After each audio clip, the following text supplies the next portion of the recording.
자, 5분만 읽는 설교 18번째.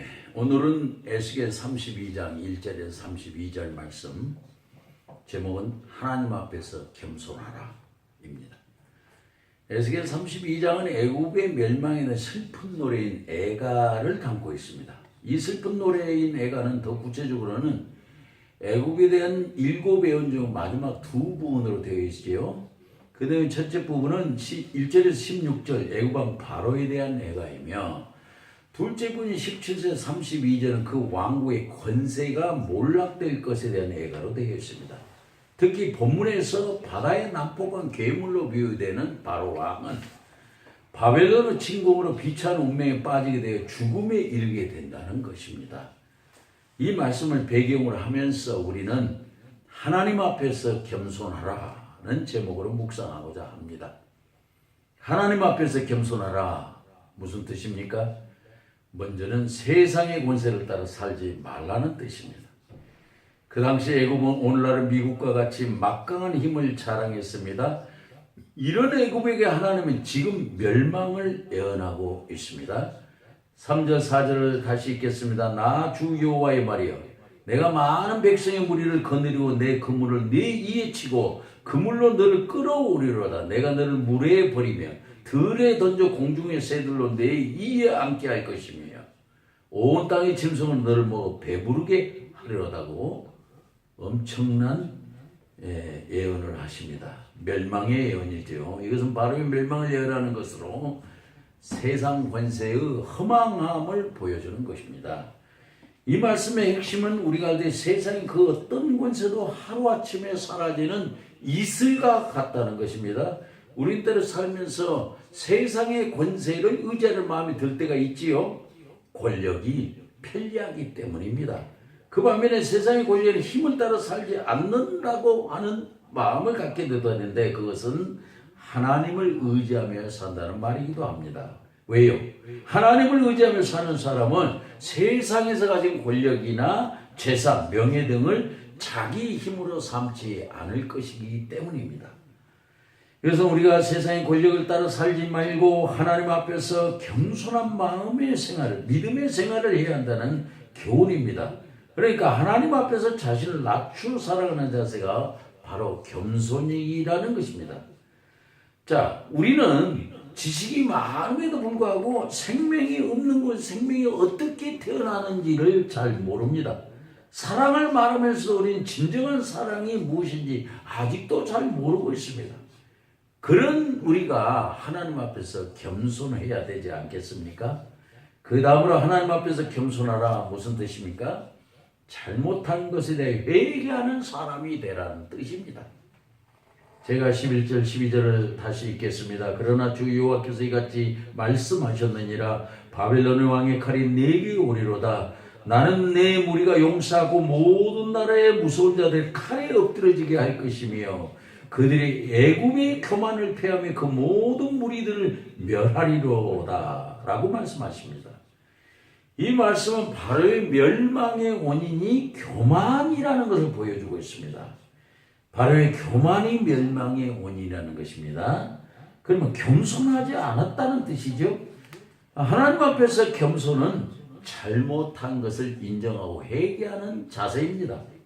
그 반면에 교만은 스스로 자기를 높이는 자세이죠. 다만 여기서 신앙적인 교만을 얘기하라면, 신앙적인 교만은 세상의 힘을 가지고 자신을 스스로 높이는 자세라고 볼 수 있습니다. 그러면 하나님 앞에서 겸손한 사람은 모름지기 자신의 잘못에 대해 살피고 회개할 줄 알아야 된다는 뜻입니다. 특히 이 말씀은 회개와 교만의 문제가 연관되어 있다는 점이 특이합니다. 그러니까 회개하는 사람을 겸손한 사람으로, 그 반면에 회개하지 않는 사람을 교만한 사람으로 본다는 말입니다. 그런데 바로는 왜 회개하지 않는 교만한 사람이 되었을까요? 그것은 바로가 세상의 권세를 자기의 힘으로 삼고 그 권력을 스스로 의지했기 때문입니다. 세상의 권력을 자기의 힘으로 삼고 또 그 권세를 자기 힘으로 삼는 사람은 회개하기에 어렵다는 의미입니다. 우리가 바로왕처럼 세상의 권세를 자기 힘으로 삼고 살아가면 교만한 사람이 되어 잘못한 것을 회개할 수 없다는 교훈이기도 합니다. 마지막으로 하나님 앞에서 겸손하라. 무슨 뜻입니까? 하나님을 높이고 자랑하라는 말입니다.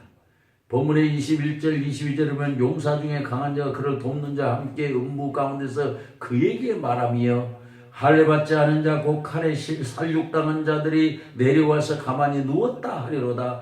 거기 아수르와 그 온 무리가 있음이며 다 살육을 당하여 칼에 엎드린 자가 그 무덤이 사방에 있도다 하고 말씀합니다. 하나님 앞에서 겸손한 사람을 하나님을 높이고 자랑한다는 말입니다. 여기서 우리는 겸손에 대해 깊이 생각해야 됩니다. 이 겸손에 대해서 우리가 말하라고 하면 무엇이 생각이 납니까? 여기는 일단 우리가 상대방에 대한 미움을 갖지 않아야 하는 것이 중요합니다. 미움은 교만이기 때문입니다. 실제로 우리가 미워하는 마음을 가지고 있으면 누구라도 무시하게 되죠.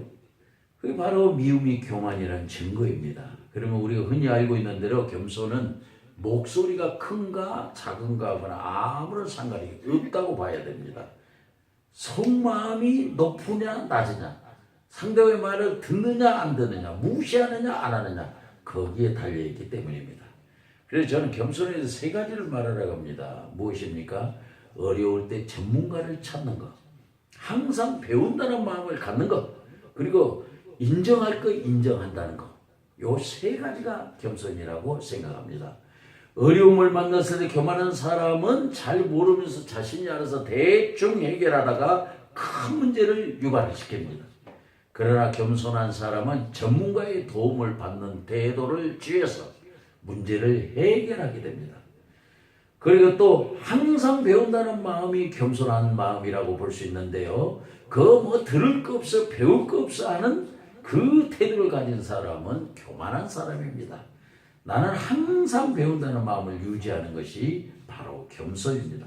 그래서 나는 항상 배운다는 마음이 깨지면 이미 교만한 마음에 들어갔다고 봐야 합니다. 마지막으로 인정할 거 인정한다는 것이 겸손인데요. 교만한 사람은 남이 모두 인정한다고 해야 자신은 절대로 인정할 수 없다고 버팁니다. 남을 인정하는 걸 인정할 수 있는 것이 바로 겸손이라고 보는 것입니다. 저와 여러분도 가는 인생의 길에 하나님 앞에서 자신을 낮추는 겸손한 자세를 유지하여 복된 삶을 체험하시기를 바랍니다. 기도하시겠습니다. 주님, 우리가 믿을 때 세상 권세를 따라 살지 말게 하시고 하나님 앞에서 잘못한 것에 대해 회개하시게 하시고 그리고 하나님을 높이며 자랑하며 살게 하옵소서. 무엇보다도 우리 그리스도인들은 어떤 환경 가운데서도 하나님 앞에서 겸손한 사람들이 되게 하옵소서. 그 어떤 경우에도 하나님 앞에서 겸손한 사람에게 반드시 복을 내리시는 예수님의 이름으로 기도합니다. 아멘.